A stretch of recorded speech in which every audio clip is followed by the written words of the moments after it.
Republik Morowali, negara dalam negara yang diresmikan Jokowi.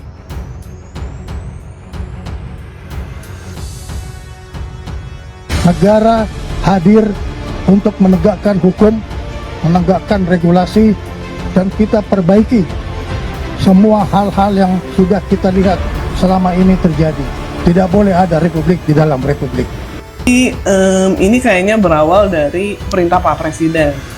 Jadi sebenarnya kalau menurut saya, kalau kita merujuk lagi 2014, itu Pak Prabowo kan waktu kampanye udah ngomong bocor. Ya kan? Nah, salah satu yang dinilai itu banyak kebocoran itu kan tambang ilegal. Oleh karena itu Presiden beberapa waktu lalu memerintahkan TNI untuk latihan di daerah-daerah yang dekat tambang ilegal, yaitu Bangka Belitung dan Morowali. Nah, untuk lebih spesifiknya lagi Morowali, ini juga saya baru tahu. Ternyata Morowali itu kan luas banget ya, 4.000 hektar ya. Kawasan industri. Nah, kawasan industri. Itu ternyata mereka punya bandara yang tidak ada otoritas Indonesia. Yang berarti di situ orang dan barang itu bisa keluar masuk tanpa diawasi. Tertutup. Infonya tuh aparat keamanannya tuh nggak bisa masuk, tapi yang Aparat negara tidak bisa masuk. nggak bisa. Yang jelas di bandara itu tuh tidak ada bea cukai dan imigrasi. Ini disampaikan Pak Safri kemarin sebagai Menhan waktu meninjau latihan itu. Jadi latihan ini tuh menarik, yang di Morowali itu latihan dilakukan oleh Kopasdat. Itu nama latihannya itu perebutan pangkalan udara. Menurut saya yang mengejutkan itu ketika Pak Safri ngomong bahwa nggak boleh ada negara di dalam negara. Pak Safri ngomong gitu. Jadi dia bilang karena itu dia akan lapor ke Presiden bahwa selama ini tuh di Morowali tidak ada bea cukai dan tidak ada imigrasi yang mengawasi keluar masuknya orang dan barang. Mbak Etna, saya potong sebentar. Artinya tidak boleh ada negara dalam negara, itu merujuk apa yang terjadi di kawasan industri Morowali? Iya, di IMIP itu, di bandara itu. Karena di IMIP-nya itu kan gede ya, sekian ribu hektar itu tadi, 4.000 hektar ya, 4.000 hektar. Nah, itu kan ada perusahaan patungan Indonesia juga. Jadi beberapa daerah tentunya ada orang Indonesia juga yang bekerja di situ. Banyak memang. Tapi yang mengejutkan itu karena selama ini itu kan kita nggak pernah tahu ya. Saya juga bahkan baru tahu di IMIP itu ada bandara sendiri, dan yang lebih parah lagi kita baru tahu bahwa nggak ada otoritas Indonesia di situ. Mbak Etna mendengar nggak? Pak Safri marah nggak ketika mengetahui ada bandara tertutup di kawasan industri Morowali? Pernyataannya tegas banget ya. Dan untuk jabatan menteri itu pernyataan yang telak gitu ya. Yang keras. Dan beliau tuh ngomong juga bahwa kita harus berdaulat. Ini adalah harta kita. Kita harus menjaganya. Tambang ini harus untuk kesejahteraan bangsa Indonesia, dan kita harus tahu barang yang keluar masuk lah. Kita bahaya dong kalau kita nggak tahu, ya kan? Mbak, saya baca bandara di PT IMIP ini diresmikan tahun 2019. Artinya sudah berlangsung cukup lama. Cukup lama berarti. Dan selama itu tidak ada aparat negara di situ. Nah, itu yang kita pertanyakan ya. Iya nggak sih? Karena kan ada Pemda, ya kan? Ada Kementerian SDM. Kemudian Bea Cukai dan Imigrasi kenapa diem aja? Polisi juga nggak bisa. Polisi juga kenapa diem aja? Kalau TNI ya mereka memang untuk intelijen pasti mereka tahu, tapi nggak untuk diekspos ya.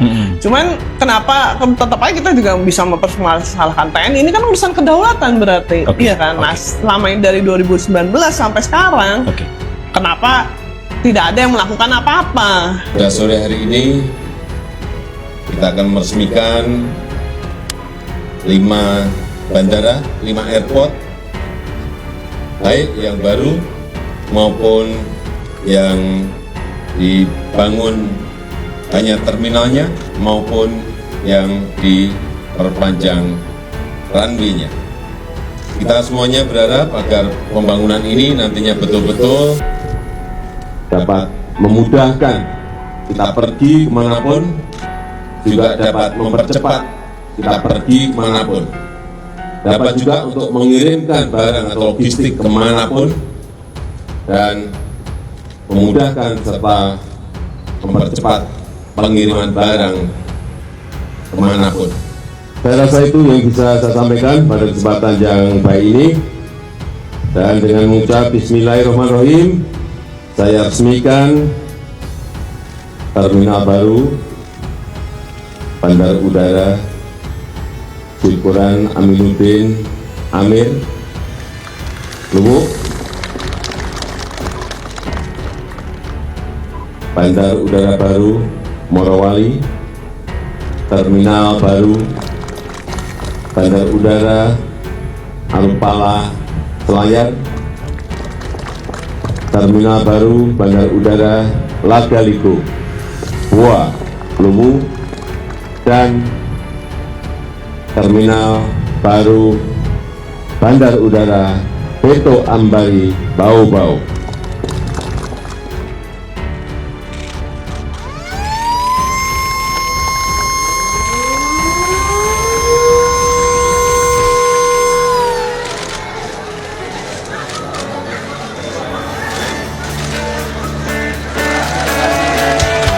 Jadi bandara ini berdiri dari tahun 2019, diresmikan oleh Bapak Jokowi.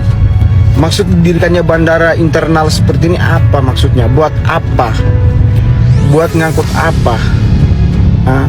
Membuat bandara tidak boleh dilewati umum, bahkan sekelas Kapolri juga tidak boleh lewat di situ.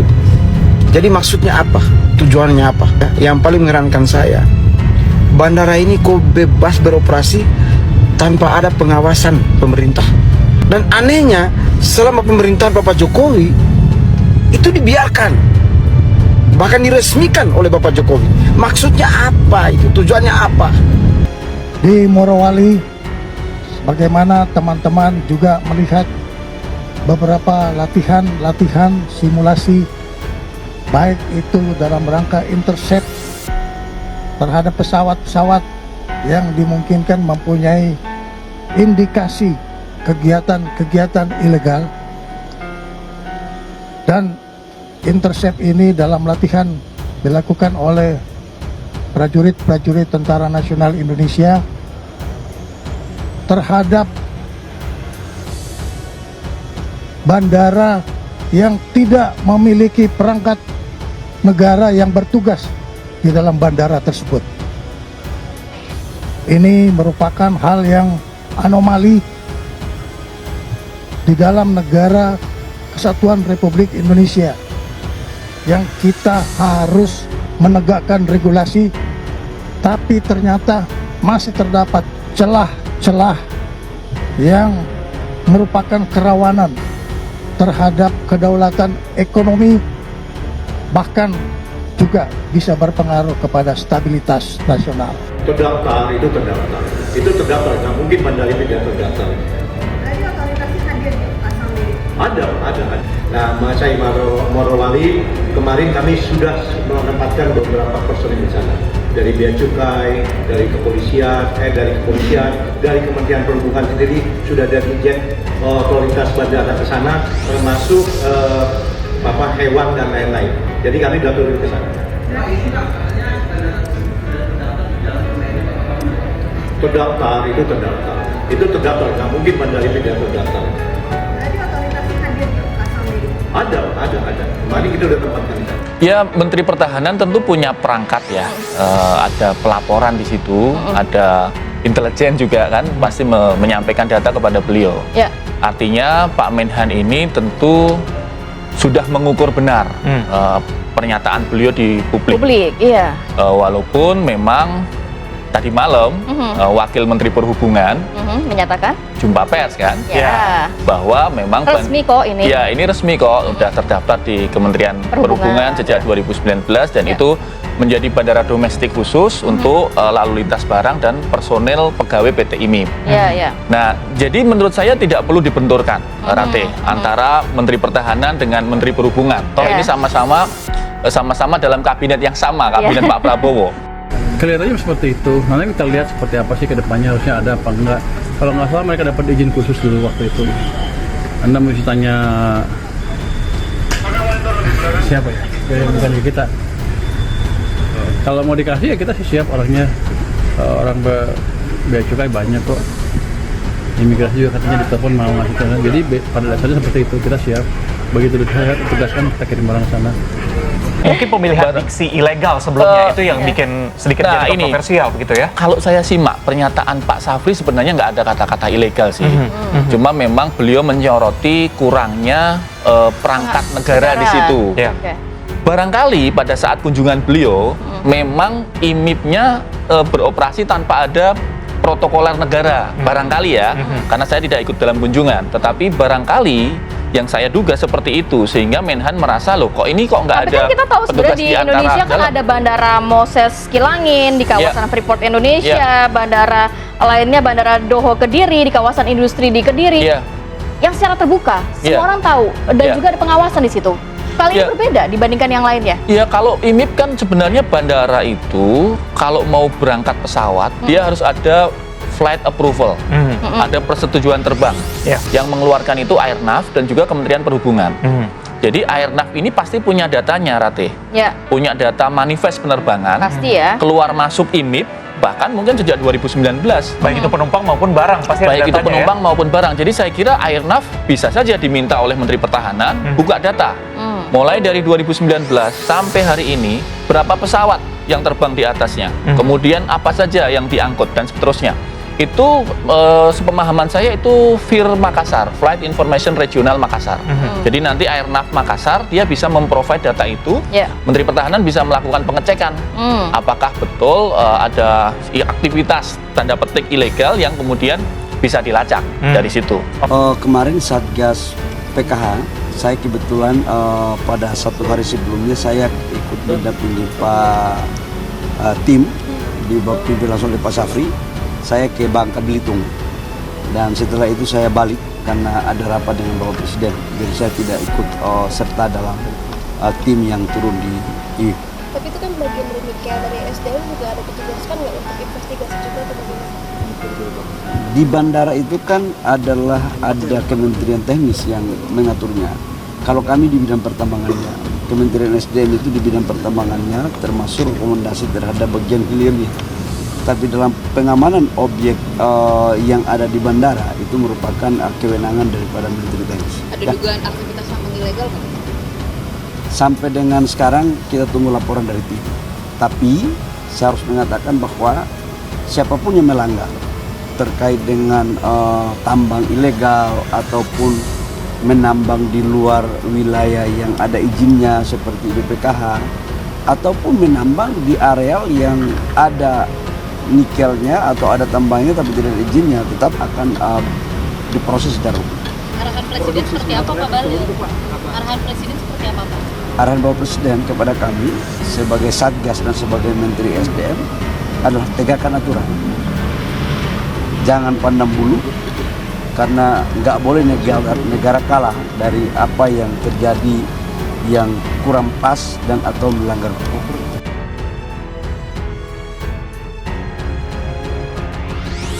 Hadirnya kawasan industri nikel PT Huobau Industrial Park PTI HIP di Kecamatan Bungku Barat, Kabupaten Morowali, telah membawa dampak serius bagi masyarakat sekitar. Alih-alih menghadirkan kesejahteraan seperti yang dijanjikan pemerintah melalui program hilirisasi, yang terjadi justru sebaliknya, penurunan kualitas kesehatan warga, hilangnya keanekaragaman hayati, merosotnya ekosistem laut, hingga tergerusnya ekonomi masyarakat lokal. Masalah ini semakin diperparah karena industri tersebut masih bergantung pada PLTU captif, sumber energi yang memperburuk pencemaran udara dan lingkungan. KKONFLIK Agraria. Pembangunan kawasan industri nikel di Morowali syarat konflik agraria. Banyak warga kehilangan tanahnya melalui berbagai modus, mulai dari penyerobotan secara halus hingga penggusuran paksa. Konflik memuncak pada tahun 2022 sampai tahun 2024 ketika 14 hektar lahan sawit milik warga desa Ambunu digusur secara diam-diam pada malam hari tanpa pemberitahuan kepada pemiliknya. Jalan desa yang menjadi akses utama warga ke kebun kini justru dijadikan jalan hauling perusahaan.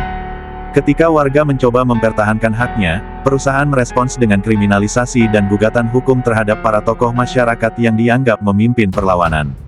Tanggal 20 Juni tahun 2024, 5 warga desa Tondo dan Topogaro, Rahman Ladanu, Wahid Imran, Hamdan, Safaat, dan Sadam, dipanggil Polda Sulteng atas aksi blokade jalan tanggal 11 Juni tahun 2024. Pemanggilan mengacu pada UU No. 3/2020 Pasal 162 tentang Minerba. Tanggal 10 Oktober tahun 2024, 5 warga desa Ambunu, Abde Ramadan A, Hasrun, Mohrais Rabi Ambunu, Makmur Mes, dan Riviana Mes, juga dipanggil Polda Sulteng atas dugaan mengganggu jalan yang digunakan PT BTIIG, berdasarkan UU No. 38/2004 Pasal 63 Ayat 1 Jo Pasal 12 Ayat 2. Kriminalisasi ini menunjukkan bagaimana hukum dipakai sebagai alat pembungkaman terhadap warga yang memperjuangkan haknya. Praktik penjajahan model baru. Apa yang terjadi di Morowali menyerupai praktik kolonialisme modern. Tanah dirampas, ekosistem dihancurkan, warga dikriminalisasi, sementara pemerintah seolah menjadi pelindung kepentingan perusahaan, bukan rakyat. Koalisi anti-SLAPP yang terdiri dari Walhi Nasional, Greenpeace, Walhi Sulteng, AEER, Jatam Sulteng, Yayasan Tanah Merdeka, YTM, dan pengacara hijau Sulteng menuntut perlindungan terhadap hak dan keamanan warga, penghentian intimidasi dan kriminalisasi, evaluasi menyeluruh terhadap kebijakan hilirisasi nikel, pembatasan produksi demi mencegah kerusakan lingkungan lebih jauh. Morowali, negara dalam negara. Morowali kini layaknya wilayah otonom yang berada di luar kendali pemerintah daerah. Bupati, gubernur, hingga aparat negara seringkali tidak punya kuasa di kawasan industri tersebut. Ironisnya, institusi yang seharusnya melindungi warga justru menjadi alat pemaksa untuk mengamankan kepentingan industri. Bandara tanpa kedaulatan Republik Indonesia. Dalam latihan gabungan TNI yang melibatkan Kopasgat, publik dikejutkan dengan temuan bahwa terdapat sebuah bandara di Morowali yang beroperasi tanpa kehadiran otoritas negara. Tanpa imigrasi, tanpa Airnav, tanpa bea cukai, tanpa kepolisian, tanpa otoritas resmi Republik Indonesia. Bandara yang diresmikan Presiden Jokowi ini justru memperlihatkan betapa lemahnya kontrol negara terhadap pergerakan manusia dan barang di wilayah tersebut. Selama 6 tahun, aktivitas keluar masuk pekerja asing dan barang berjalan tanpa inspeksi resmi negara. Pemerintah bahkan mengeluarkan UU Omnibus Law dan kemudian Perpus setelah putusan MK membatalkan sebagian isinya, kebijakan yang dianggap memberi karpet merah bagi operasi industri raksasa di Morowali. Tanpa pengawasan negara, publik tidak tahu berapa banyak pekerja asing yang masuk, barang apa saja yang keluar masuk, apakah ada narkotika, drone, atau bahkan senjata yang ikut masuk. Berapa besar nikel yang diambil, dan berapa sesungguhnya bagian negara dari kekayaan itu. Pengabaian terhadap AMDAL telah menyebabkan kerusakan lingkungan yang masif, sebuah kejahatan ekologis yang tidak boleh tidak harus dipertanggungjawabkan. Kesimpulan dan tuntutan. Hentikan seluruh kegiatan pertambangan di Morowali sampai ada kepastian hukum, lingkungan, dan sosial. Bentuk tim penegakan yudisial untuk memeriksa seluruh pekerja asing, yang tidak memiliki dokumen wajib dideportasi. Lakukan audit lingkungan menyeluruh, hitung kerugian ekologis, dan bentuk pengadilan lingkungan. Kembalikan tanah rakyat yang dirampas oleh PT IMIP dan korporasi terkait. Adili pihak-pihak yang terlibat, termasuk pejabat dan purnawirawan jenderal yang menjadi backing praktik ilegal tersebut. Audit produksi smelter PT IMIP, termasuk jumlah nikel yang dihasilkan dan porsi yang diterima negara. Tinjau ulang seluruh perjanjian yang tidak setara, dan proses hukum para pembuatnya. Bentuk badan pengamanan dan pengawasan khusus untuk memastikan tanggung jawab PT IMIP atas kerusakan lingkungan dan kewajiban finansial negara. Bentuk Sishankam Rata yang melibatkan ormas, pemuda, dan masyarakat untuk membantu aparat dalam memberantas pertambangan dan perusakan hutan ilegal.